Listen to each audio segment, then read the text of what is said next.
지금이 이제 밤 9시 30분이 딱 되어 가는데요. 오늘 하루 대한민국의 마지막 정치 토크입니다. 이 토크 막차 타실 분들 지금부터 이거 보시면 됩니다. 유명 논객 두 분과 함께하겠습니다. 서영주 소장, 김병민 전 부시장입니다. 어서 오십시오. 네, 안녕하세요. 일단 아무래도 오늘 정치권 핵심 인물은 이 사람일 거예요. 대통령의 40년 지기, 친명의 좌장, 친명의 핵심, 정성호 법무부 장관이 공개적으로 그만두겠다고 하면서 이 파장이 만만치가 않습니다. 아예 오늘은 법사위 소위에서요. 세술은 세부대에 담아야 하지 않겠냐 공개적으로 사퇴 뜻 밝혔습니다.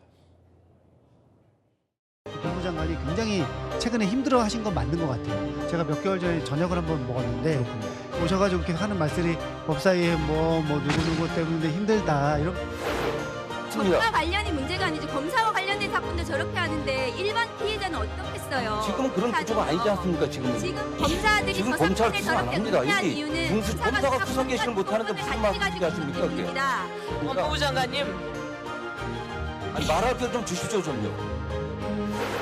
또 엄청나게 이렇게 막 당하셨잖아요. 그런 거 보면서 약간 좀 회의를 좀 느끼신 것 같아요.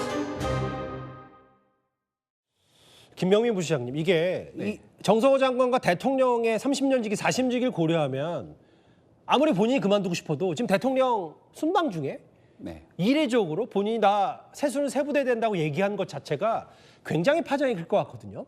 게다가 오늘 나왔던 메시지를 보니까 건강이 정말 좋지 않다. 예. 더 이상 버티기가 힘들다라고 하는 내용을 토로하니까 오히려 거기에 대한 반대 의견이 나올 정도였거든요. 방금 전 얘기 주신 것처럼 남미 순방 중에 경제적인 성과를 굉장히 부각시키고 싶었던 것인지 그러게요. 오늘 아침 라디오 채널을 돌리는데 한쪽에서는 정책실장이 라디오 인터뷰를 하고 있고 예.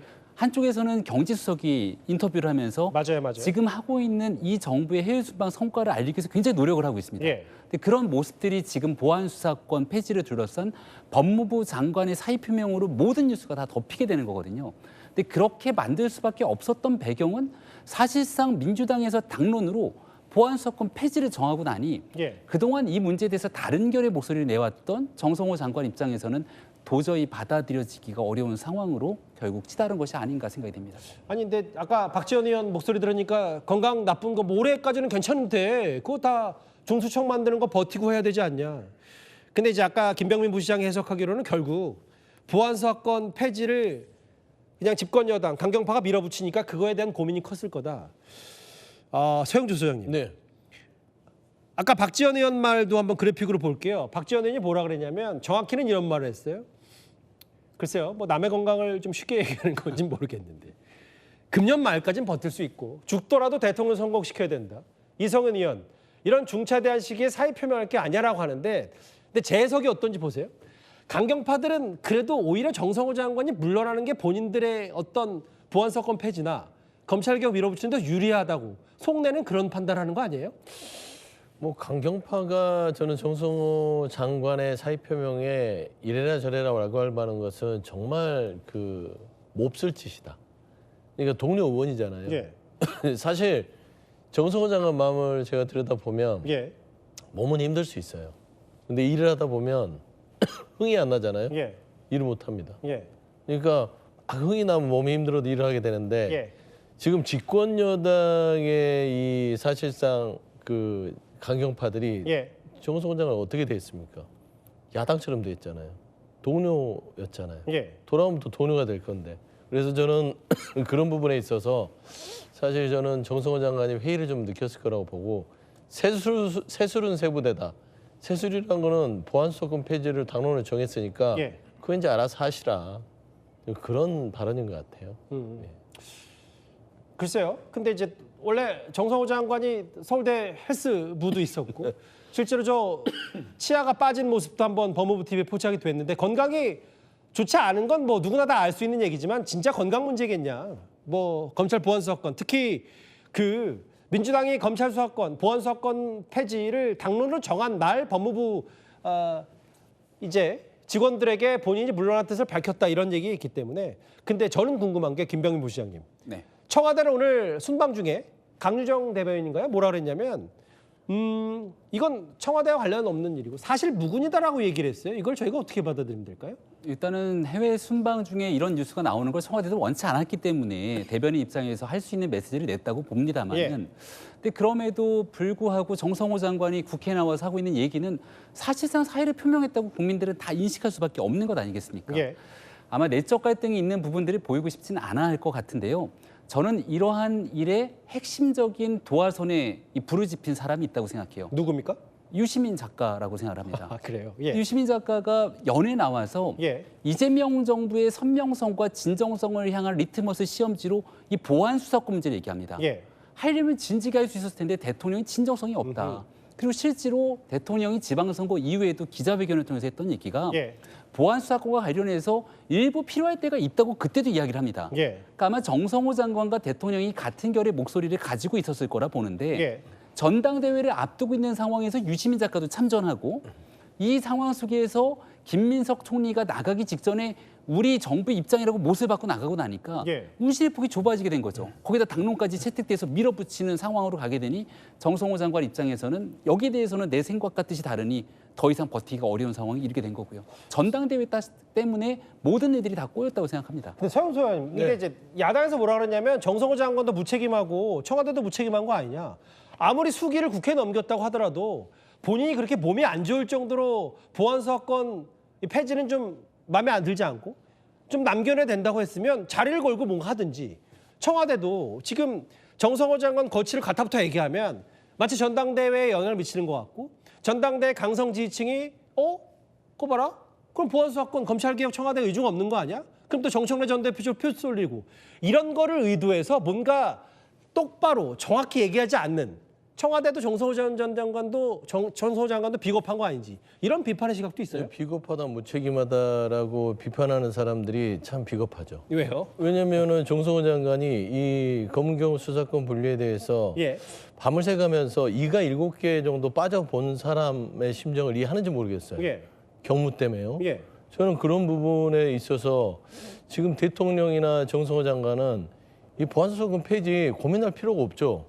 쉽게 생각하면 그냥 민주당 내 강성 지지층이라든지 강경파 의원들의 그냥 기분 맞춰서 예. 보안수사권 폐지합시다. 예. 그러면 되는 거예요. 근데 왜 고민하겠어요? 이게 국민한테 조금이라도 피해가 될 수 있으니 수기하라. 라는 게 대통령의 입장이었고 그 의견은 이미 다 전달이 된 겁니다. 그러면 결국에 문제는 집권 여당인 민주당의 지도부가 문제였던 거예요. 예. 대통령이 그 정도 의사를 전달했고 법무부 장관이 법사위에 나와서 얘기하는 건 대통령의 의중이 실린 거라고 봐야겠죠. 그렇죠. 그래서 그 부분들을 끊임없이 동료 의원들, 그것도 한 솥밥을 먹던 민주당 의원들한테 얘기를 했음에도 불구하고 예.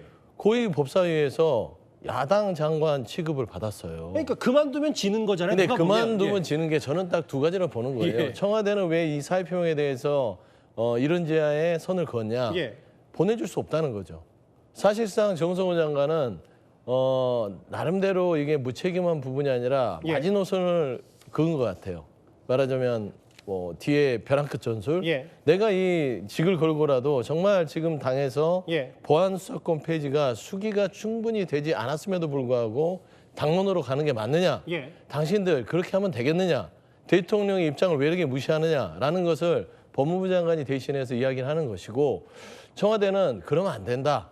그래도 이게 15년이면 검찰이 없어지고 공수처, 중수청이 생기는데 예. 이 검찰이 새롭게 검찰개혁이 시작된 사법 시스템의 첫 수저, 첫 발은 정성호 장관이 해야 되지 않겠냐라는 의미에서 저는 청와대는 사의 표명을 받아들이지 않을 것 같은데 정성호 장관은 나름대로 그래도 다선 의원으로서 본인의 어떤 입지를 당에 좀 예. 알려야겠다는 측면에서의 어떤 그런 사의 표명으로 부딪히는 거다. 저는 그렇게 해석을 근데 아니 뭐 여야 싸우는 것도 아니고 같은 집권 여당 청와대에서 이게 무슨 일인지 그래서 뭐 야당에서는 대통령이 거부권 행사하라 뭐 이런 얘기까지 나오는데 일단 알겠어요. 서소양님 조금 전에 나왔던 얘기 하나만 더 짚어볼게요. 민주당 얘기여서 이게 일부 보도를 통해 알려진 건데 저는 사실은 국민의힘이 단체방에서 싸우는 건 진짜 최근에 많이 봤는데 민주당에도 단체방 저기서 정청래 전 대표가 160만 권리당원이 160명 국회의원 이긴다고 했더니 히틀러 얘기하고 탄압받는 이미지 만들어서 당원 지지 높이겠다는 속셈이냐 꽤 시끄러워요. 저런 설정까지 이제 벌어지는 민주당 네네. 상황이 됐습니다. 그러니까 정청래 전 대표가 사실상 보면은 대통령님들하고 정성호 법무장관도 힘들게 한 주범이에요.